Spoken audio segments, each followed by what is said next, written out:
Welcome to the Collector's Cast. As always, I'm your host, Clint Wilson, otherwise known as Clint the Collector. With me here, as always, is Michael Bloski, otherwise known as a guy who's going to be forced to like space toys today. Well, it shouldn't be hard because I grew up being a fan of Star Trek, and now I'm a big fan of the new Star Wars stuff. Yes, so. I've been slowly converting you to the ways of the dark side, I guess we could say. We're obviously focusing this episode on all things space, which usually means a lot of toys. Kids love space toys. Let's face it, from Buck Rogers, the original, right up to Star Wars and beyond, the toys have always been popular. I have in my display case over there, maybe we can get a picture of it later for the Instagram page, Buck Rogers space gun from the 30s. Yeah, it's pretty awesome. Yeah, I mean, so kids have been imagining being in space and fighting aliens and doing all the stuff, getting into spaceship battles for years and years. And it's only getting more popular as we move into the future. And you know, Clint, back in my day as a kid, there were a lot of TV space shows that you probably didn't even hear of, like Space 1999. I think I remember that. Yeah, a bunch of these different, and a few Lost in Space. Lost in Space. A few of these other ones that just went a season or two, but they were all pretty interesting and spurred imagination, and probably were sort of the ones who laid the groundwork, let's say, for Star Trek, Battlestar Galactica, yes, Star Wars, mm-hmm. which is taken over. And we know that you've become a big fan of Star Wars lately because of something that you're going to bring out when we get our guest on here. Oh, yeah. A recent birthday present that I bestowed upon my best buddy Michael here. And I will say that when I handed it to him, his eyes popped big. He was so glad to get it. And I'll tell you, I'll just prep you guys. And for those of you who are listening to audio only, you have to tune in on the YouTube channel, because our guest today is going to come out dressed in costume. I asked him to come and bring his Star Wars action figures on, and Chris Batson is going to come out dressed as a Mandalorian. I believe Jango Fett, if I'm not mistaken. Wow. Which has prompted Michael to bring his Boba Fett helmet that I got him for his birthday. And he says that when we come back from the break and have our guest on, he's actually going to wear the helmet alongside Chris Batson in his helmet. So absolutely, it's going to be quite the spectacle. So you want to definitely tune into the channel for that. If I was just at the beginning of my hockey career, I would definitely be having a Boba Fett. Oh, would you get your mask painted Absolutely. up? Oh, that would be something, eh? That would be something. Can you imagine that? Whoa, cool. Well, hey, someone's going to do it soon. Yeah, probably. I wouldn't be surprised. Well, actually, a lot of the Star Wars fans are probably too old to play hockey anymore professionally. No kidding. I don't know what they're going to have on their Stranger Things. And what are the kids watching these days? Twilight. Still Star Wars. Yeah. Oh, yeah, I guess, Wars? yeah, you're right. Our producer, Aiden, has reminded me that Star Wars is still very much hot and very much pertinent in this day and age. And he's just a boy. And he's a youngin' himself. But, so instead of prepping everybody up for it, I think what we'll do is take a quick break. And when we come back, we'll have our special guest in costume, and we'll see what we can do. Welcome back to the Collector's Cast. We've obviously got our guest on with us today. I know now Mandalorians aren't supposed to remove their helmet, but both of you guys... My co-host, Mike Bloski, is also playing along. You guys look fantastic, I just want to say. With us today is my co-host always, Mike Bloski, dressed as Boba Fett and dressed as the Mandalorian. Our guest today, talking about Star Wars toys and all things space, Mr. Chris Batson. Let's give him a little hand there. Hey, thank you very much, Clint. Boys, why don't we lift off the helmets and get a look at your real faces? Okay. Oh, that was... Oh, geez. That was awesome. Actually, whoa. Can we put those back on, guys? I changed my mind. No, I'm just kidding. Just set her on the table there. Thank you very Chris, much. yeah. Thank you very much. Chris, thanks for coming by, and we're excited to hear about your expertise on Star Wars and space stuff. Star Wars toys. Thank you. Let's start out by saying, do you mind if I call you Batty? You know what? They've been calling me Batty for a long time. Okay, well, Yeah. Batty, because it feels more Yeah, comfortable. it does. We've known Chris for a lot of years. Yeah. His name's Chris Batson, but everybody calls it Batty or Batman. And here's something I've got to add this because I've known Chris a lot of years too. Chris is also a goalie. Yes, we got a pair of hockey goaltenders. goalie, and not just a goalie. But of all guys that I know of, goalies that didn't play pro hockey, Chris is the guy that I've always talked to the most. I said to my brother in Saskatchewan, who was played in the Western Hockey League, and other goalie friends of mine that have played pro hockey, I say, hey, I've got a buddy, Chris Batson. I'll bet you he's played 3 times more games than we've ever played. Oh yeah. And it's we always talk Thank about you. that. I had a lot of respect for you, Chris, because Thank you. there was no way at our age, just I could have I like how he includes you in there, eh, Bat? Just I could have saying. kept playing. Well, he is my son. Okay, yeah. I couldn't have kept playing as long as you have, and are still playing. Yes. That's the awesome thing. For those who missed the inside joke there, Mike being Boba Fett would be the son of Jenga Fett.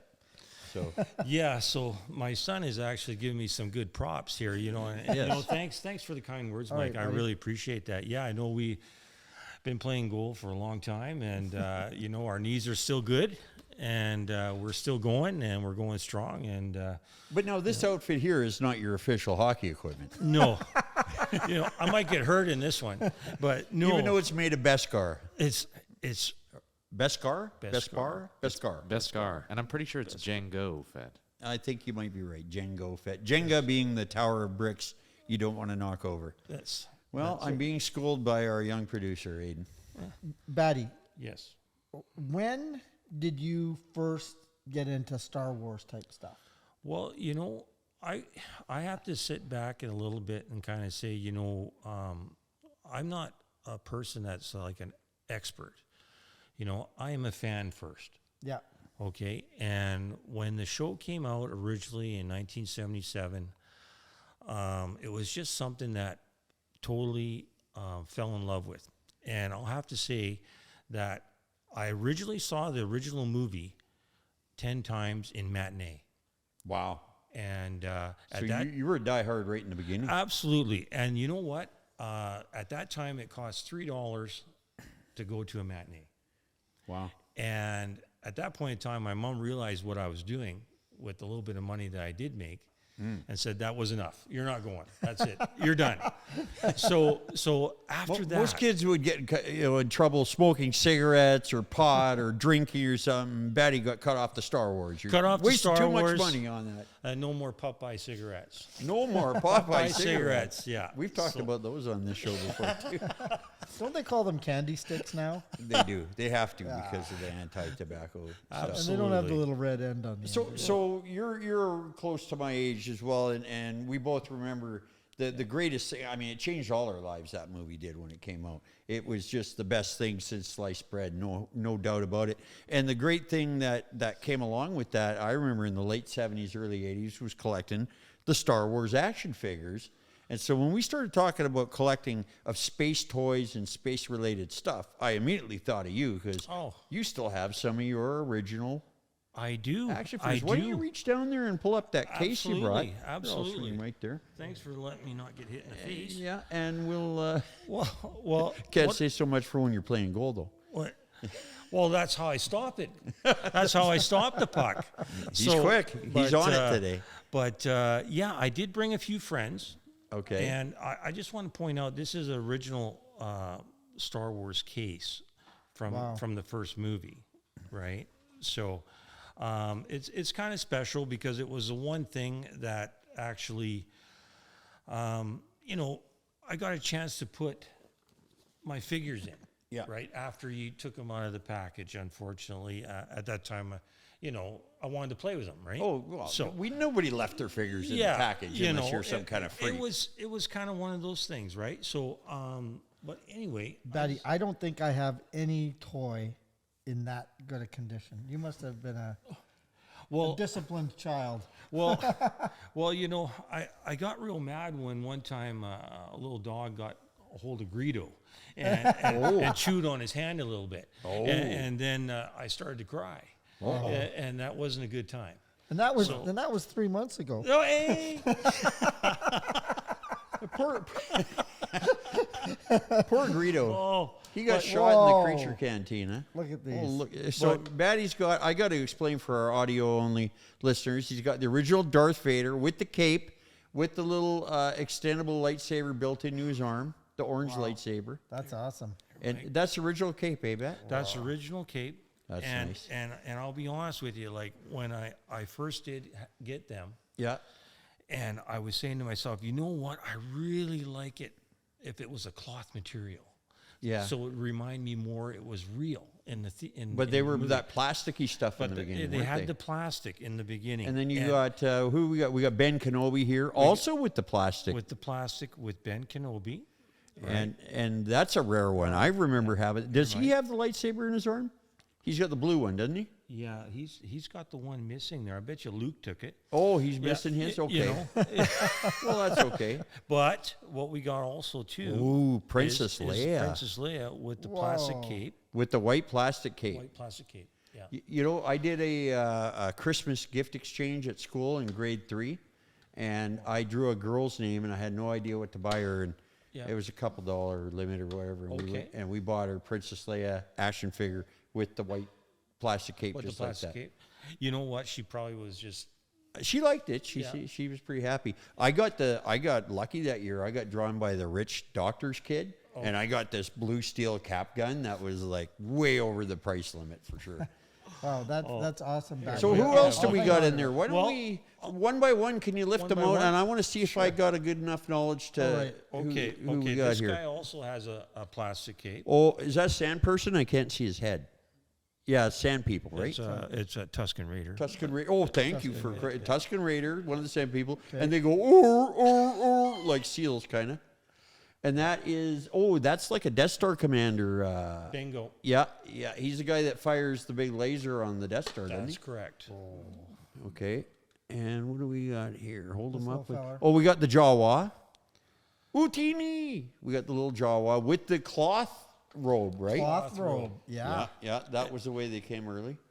And that looks like an X-Wing pilot. Is that what we got there? Rebel pilot? In Empire Strikes Back, there he was in the twin cloud cars. Oh, he's a Cloud City Bespin.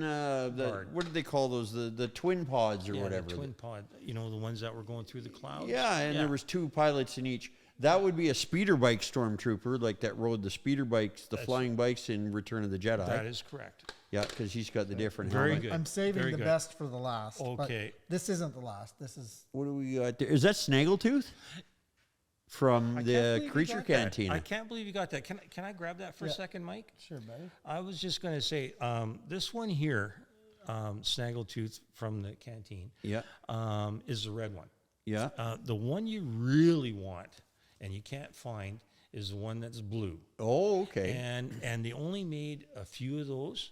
So if you ever come across that, you know, it's just a nice thing to kind of tuck away and kind of keep with your collection. It is funny. So the blue one's way more The rare. blue one is just more rare. It's funny how Star Wars did that too. Like, I don't know how they decided who got to. Obviously, the main characters got made into toys, but there's some like the Creature Cantina guys. Like Snaggletooth only showed for a second, and same with Hammerhead. They had he was only showed for a second. Yeah. That is some sort of an Imperial officer. That is correct. That's an Imperial officer there from the Death Star. There That's you go. correct. Now here comes the one Clint's that doing we pretty all well here. know Clint's- and love. Oh, Yoda. Look at Yeah. that. When Empire came out, and he's got the little cloth robe. Cloth robe. Yeah. Yeah.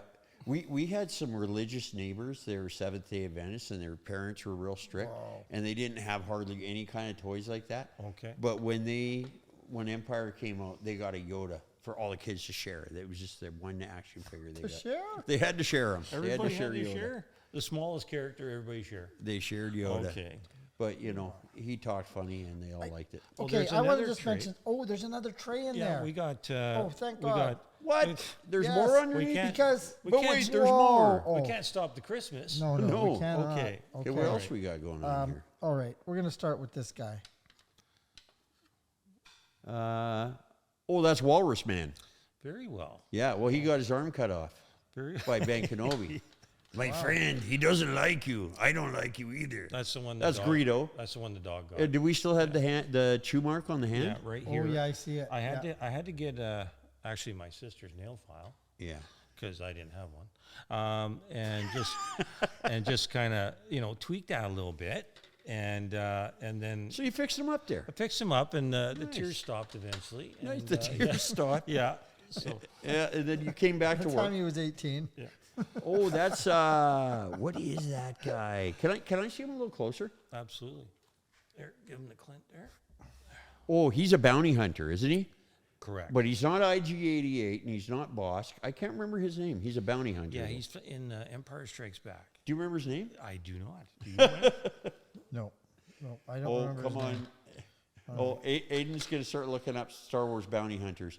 Oh, that's Admiral Akbar.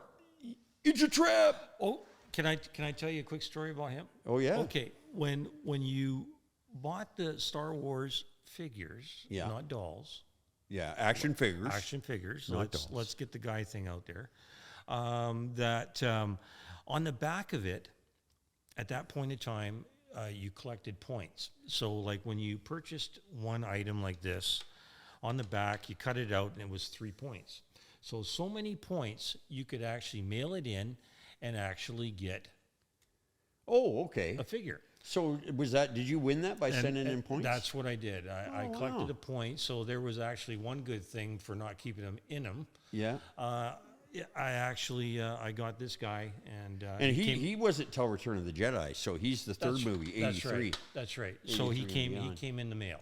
Yeah. So, yeah. Oh, that's Bosk. He's a bounty hunter. He's a bounty hunter, correct? He's the guy. Remember when the Imperial officers are standing around? One says to another one, "We don't need this bounty hunter scum." And then he looks up and Bosk's feet are hanging over, and he's like, "Rrr," growls something in his own language. Oh, there's Hammerhead. Again, a guy they just show briefly in the cantina scene, and but he became an action figure. Absolutely. And That should remind you of your carpet on the floor, right? Now. Oh yeah, that's one of the little guys that works in the Bespin Cloud City in the freezing chamber, the carbon freezing. You got But it. they had a little name or something, didn't they? Weren't they called I just call 'em drugs or? I call them little piggies, but That's Death Star droid. I remember him. But they call him the Death Star droid, but isn't he the one that was in the Sandcrawler? he was. When R2D2 first wakes up in the Sandcrawler? But I look at it too this way, that they had all kinds of different robots in there. So because the Jawas were chewing up everything they could to get spare parts, just like Oh yeah, they were like auto wreckers Just- in space. absolutely. Oh, that's an Imperial Guard. That's one of the Emperor's guards. Emperor's Yeah. guards. You don't With the see cloth- him too with often. The cloth robe. Yes. One of my favorite things on the new Star Wars is where Kylo Ren and Rey fight a bunch of those red Imperial Guards, and the one gets thrown into the big fan, and all you see is that red confetti come out. Who's this? Oh, that's he's a bounty hunter too. I can't remember with the bandaged up head. Do you remember his name? I do not. Would you guys like some answers? Yeah. What bounty hunters do you have listed? So I'm kind of far back right here, but I believe the first one that you had there was 4LOM or maybe 4LOM. Oh, 4LOM was the robot bounty hunter. Could also be a 0. Yeah, no, I think he is familiar. 4LOM. I think that's right. I'm not Okay, quite as now- old school. And who's the hardcore as you bandage guys. head guy? And he was in Empire That would be Strikes Back. Dengar. Dengar. Dengar. Dengar. I remember that. Boy, that's been a long time since I heard Okay. that. is a long there's, time. There's someone missing from here. Oh, well, there's a few missing, Well, there's no Han actually. Solo. But when you think of it, who I Chewbacca. would be, yes. Yeah. Chewbacca. Do you Well, have a Chewbacca? I do have a Chewbacca, and I do have a Han Solo, but right now, I was looking at them at home, and they're kind of nestled under my Millennium Falcon Oh. that I have. Yes. And I have... For Luke- those not watching on video, we have a 1979 Kenner Millennium Falcon sitting on the table in front of us. That's one of my recent finds. So they were nestled under your Millennium Falcon In a your diorama. display, in a Correct. diorama, and you didn't feel that Clint This show was and I, important and this enough show was important enough to bring in Han and Chewie. Han Solo and Chewie. Okay. Hey, the guy's All got right. bounty hunters we can't even name, so I think he's done pretty well. Well, I And he showed up in a Jango Fett costume. All right. I'll cut him some slack. You know, thanks, Mike. that is Damn something. The goalies. fact that you were able to come on in costume is a first, I'd say. You know, we might have somebody wearing a jacket or something that pertains to what we're talking about, but nobody's coming in full head to toe armor. Is I that have right? a question though. This baddie, how old were you when you bought this case? When I bought that case, I was 11. Wow. Yeah. It's amazing what nice condition it's in. Yeah, and I think I had that same one at one time. I remember that cover picture quite well. it was very popular, and a lot of them nowadays that I see, like the face is peeling off, and Yes. and there's a lot of not very good, right? But Just deterioration. yeah, and a lot of times too, a lot of people don't know that, but you can take your figures out of it and then flip them upside down, those trays inside, and they have the little holes on there so you can display your figures, because so they peg on and stand up. because on the bottom of the foot there's a little hole there. Yeah, and they stick on pegs. exactly. So that's because exactly. it functions as a little display stage. A display stage, yeah, sort of Jeez. deal. But Awesome. when you're a kid, you're not thinking about that. You're thinking about how I can survive and where what's for dinner. And, But so. now we want to point out that this show isn't entirely about Star Wars. We're talking about space in general, space toys, space models. And you have other stuff too. You have some Star Trek stuff, don't you? I have some Star Trek stuff. I have some Battlestar Galactica. Battlestar Galactica. That's the one nobody ever talks about. I Everybody's- just love that show. Everybody's Star Wars or Star Trek, but Battlestar Galactica was a cool thing. Absolutely, because it was shortly after. Sorry, Mike, No, there. go ahead, baddie. It was shortly after, like when Star Wars first came out, then Battlestar came. Mm-hmm. And I remember going to that show, and it was completely sold out. And I walked Yeah, because in. before the TV show, there was a movie, wasn't There was a there? movie. That's That's right. correct. And it was completely sold out. And at that point in time in the theater, they never ticketed how many people were coming in.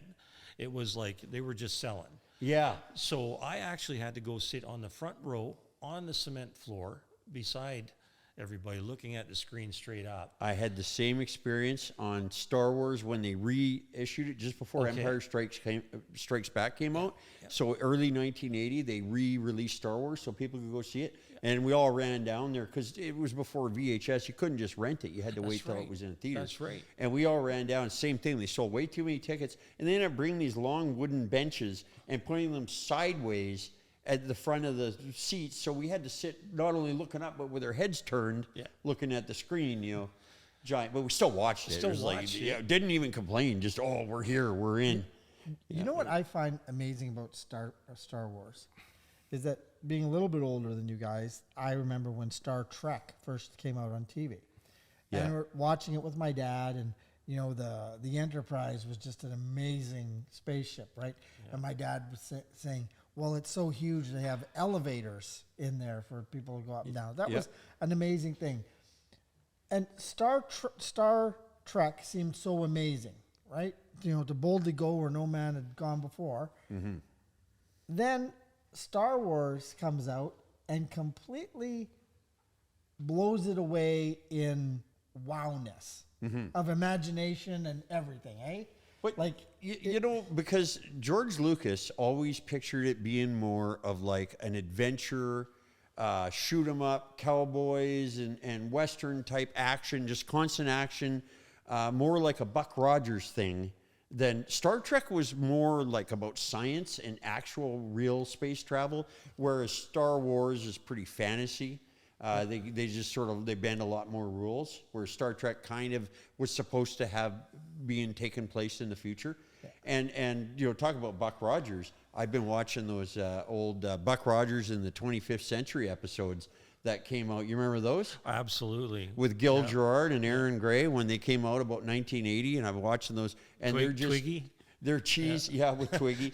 But they're supposed to be in the future, but they take a lot of weird license and stuff too, because it's just all about the action. It's just how do we put these characters in another fight scene or another space battle, which is very much Star Wars-y, just putting people in situations where you could show cool action. Okay, now just to interrupt you two space geeks, I just want to divert for a second to the act of actually collecting this stuff.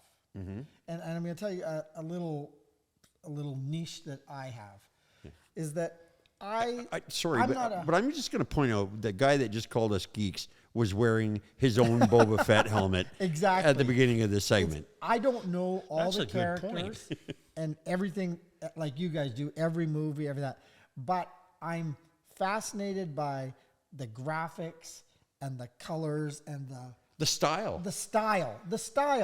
of Star Wars, so much so that one of my favorite items in my collection, all my favorite stuff is in my office, is something that someone made for me. And for you guys that don't know, that Chris's wife, Penny, is an unbelievable abstract artist. Yes, she is. And she painted me an abstract of Boba Fett with his battle helmet on. And it's not just my favorite Star Wars item, it's in the top 3 or 4 of my favorite collectible items that I have, and it sits in the prize spot in my office. First thing I see when I come in my office is that, and I put it in that category of it's Star Wars, it's art, it's folk art in a sense. It just has, there's so many things. Penny made it for me, thinking about me, you know, so it's special that way. Yeah. But that's, for you guys ever want to check out Penny's Facebook and see the stuff. Well, you know what? I'm going to tell you what it is cool. that you like about Star Wars, I bet, without even realizing it. And it's something that Star Trek never did. And then Star Wars came and did it, and that is making space look dirty and used. Instead of where Star Trek, the bridge was just always immaculate, looked like it was spotless, and then all of a sudden you find this universe where everything's beat up and looks used and dirty, and the rebel ships are all battle-scarred. And you know who else did that very well in their art direction, their set direction, was the movie Alien, the Ridley Scott Alien when it came out. Everything looked dirty and industrial and used. As opposed to that clean, 2001: A Space Odyssey be another one where everything's clean. You go into a bar on a Star Wars planet, and there's a whole bunch of drunks and degenerates sitting around there. They are. That's why we fit in. Speaking of drunks and degenerates, our guest today has been no. Actually, we do have to wrap it up. We're running a little long on time, but you know what? I'm just so happy you brought these Star Wars action figures, because they brought back a lot of memories for me. All of a sudden, I'm trying to remember the bounty hunters' names, and absolutely, you guys made me think a little bit too. Because like that, if we don't have our memories right about the stuff that we loved in the past, what are we doing here? Right? It brings back good feelings. It does. Reminiscent. It puts you in that warm place. It puts you in that warm place, and sometimes you need to go back there. Sometimes, and I tell you, we go into our movie room all the time and just look at our stuff, and we just kind of smile. Yeah, cool. And you know what? I'm feeling so good about this episode that usually I only sleep in my Boba Fett helmet a couple nights a week, but I think I might up that. You might give her a shot tonight? Yeah, I think so. Okay. All right. That sounds good. We don't want to talk about what else happens in that helmet, because this is a family show. All right, everybody. Our guest has been Chris Batson. We want to thank him very much. We'll come back with a little bit of trivia and listener questions right after this. Thank you very much. Thanks a lot, Chris. Great having you. Thanks for having me. And we're back. It's the Collector's Cast. Boy, we had a lot of fun with Batty, didn't we? Oh, Batty. Chris Batson, salt of the earth. Awesome guy. Heck of a guy. Heck of a good guy. And who owes you a giant favor if you ever need anything heavy moved? Because I seem to remember him purchasing a giant jukebox that just about killed a few of you guys. Oh, my God. Yeah. And then the lady said to him, "Oh, it's just in that we've moved it out into the spare room," and that she didn't tell us that she lived on a cliff, and it was like 9. Did you guys have to carry it up like a muddy, snowy hill? Dude, it was about 9 floors. I like we'd have been better off to go and get a couple of Sherpas. But I'm just picking on Batty a little bit there. But you know what? In truth, he is the kind of guy that would show up to help you move a jukebox, Awesome guy. and that's the only reason you were there. Pal, he's helped me numerous times with things. And a pretty Great decent guy. wrench too. He's Yeah. a damn hell of a good mechanic. And he's got some great Star Wars toys. So what we like to do now as we close out the show is first I'm going to ask a little bit of trivia, and I've kept it Star Wars related since we've been doing some Star Wars. So I didn't want to make it super hard. I mean, well, here, we'll try a real Star Wars question on you, Mike, and if it doesn't work, we'll go to the other one. What is the name of Chewbacca's home planet? Whoa. I will tell you, they did not mention it in any of the movies, the original movies. Oh, wow. Chewbaccaville? I don't know. Chubaccaville. Very close. No, it's called Kashyyyk. And that's kind of a more... Isn't that near Dubai? No, that's where they have the big pointy building. Okay,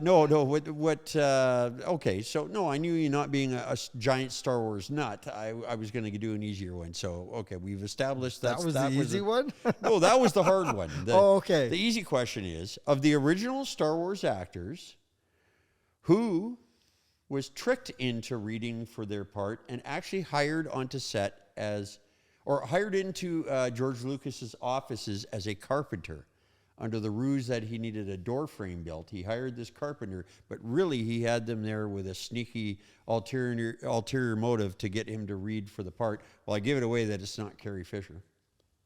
Harrison Ford. Very good. You're right. Harrison Ford had given up acting. He was he had a part in George Lucas's famous hot rod epic American Graffiti, of course. He was Bob Falfa in the 55 Chevy. But according to legend, George Lucas did not like who he'd had reading so far. He really wanted to try out Harrison Ford. But Harrison was kind of doing this carpentry thing, so he got him in and said, "Hey, I need a doorway built here. Oh, and by the way, here, just read the script." And the rest is history. Wow. And he went on to be one of the biggest stars of all time. Yes. He was also the only cast member to not sign a deal to do all 3 pictures. Oh, yeah. Wow. Aiden, our producer, picture, with some good information. Which is exactly why they froze him in carbonite at the end of the second he one. wanted to be killed. He wanted to be killed off in the second movie. He kept suggesting it. And that Indiana Jones be killed as well. He was pretty into his character should die thing. Ah, well. But in The Fugitive, he lived, strangely. Very strange. After jumping off of that dam or something. He did everything to kill himself, train crashes and the like, and bus crashes and jumping off dams. But, yeah, he did not die in that one. So, sorry, Harrison, you got to live. Anyway, the last thing we're going to do today, before we wrap it up, is we're going to do our listener question and hopefully educate or help somebody out. We've got a question from Anik in Gatineau. Gatineau, Quebec. Yes. Which I happen to know is right near Ottawa. And Anik says, "Hey guys, do you have a favorite sci-fi series?" Ooh. I'm going to go first. Okay. So I'm assuming, Anik, that you're saying television series. Yeah. That's what I'm going to go with. So mine has to be original Star Trek. Really? Still watch them. I record them.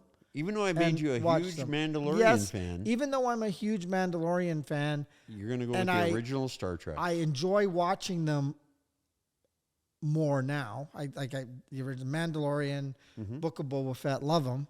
But I still have that, I guess it was just from my childhood, sitting around watching with the family. We only had one channel. Channel 4 from Prince Albert. I will say about the original Star Trek series, it can be hit and miss too. Some episodes were directed by people that didn't do quite the job that others did. Some were written by people that didn't do quite the job that others did. Famous sci-fi author David Gerald, I know, wrote the Trouble with Tribbles episode, and I believe some other ones.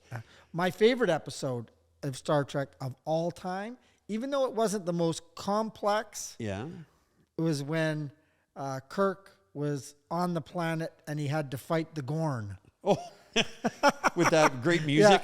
Yeah, and the Gorn was, that's my favorite. Couldn't you see the zipper on the back of the Gorn? No. It was an actual animal. Because there has been, I believe, some creatures on Star Trek that had zippers as part of their skin. Yeah, and then he made the bazooka or the cannon out of whatever he could, and then he wouldn't kill the Gorn. Well, he showed the truth of humanity. Yes, I that guess. we're a forgiving and anyways, gentle that's my race. favorite episode. Well, to answer the question from Gatineau, myself, I'm going to surprise you. I too watched the new Star Wars series and the Book of Boba Fett and the Mandalorian. But I think probably the best writing, the best entertainment quality overall I ever got out of a series was also a Star Trek series, and that was The Next Generation. Oh, Because that was written so well, some of it. It was, yep. There's an episode called The Inner Light, I believe, that was about season 6 of The Next Generation. The one where Picard goes and lives a whole other life, and he learns to play the flute, or producer was signaling the flute symbol there. I think that's what he was doing. And he went and lived this whole life in like a couple hours. And at the end, when he's old and he realizes it's him this whole time that they've contacted, man, it brings tears to your eyes. It's just a beautifully written piece of entertainment. So yeah, I'm going to go with a Star Trek, The Next Generation. All right. So there you go. So please continue to send us these questions to feedback at the Collectors Cast. We'd love to hear from you. We're also asking for show ideas. If you're a collector yourself with a large collection of something that we haven't covered yet, drop us a line, because we'd love to hear from you, and we'd love to cover whatever it is that gets you excited about collecting. Just remember, we're here to talk about all things collectible. Yes. We're going to try and avoid, I don't know. Well, we won't try to avoid anything. I'm just cringing when somebody brings in their Booger collection or something sick that we're going to have to cover. No, but you're right. And not only do we educate, but we educate ourselves. We learn here as much as we teach. And that's why I love keeping coming back and doing it. I always go back to the who would have thought that there were 2 barbed wire museums in the United States. Yeah, in our delving down rabbit holes of collecting here on this show, we have discovered now that there are not just 1, but 2 barbed wire museums, and maybe more. Those are only the 2 we've discovered so far. Yeah. So yeah, if it can be collected, it probably is. So keep joining us on this lovely journey, and we'll see you again next time on the Collectors Cast. Take care. See you soon. Bye-bye.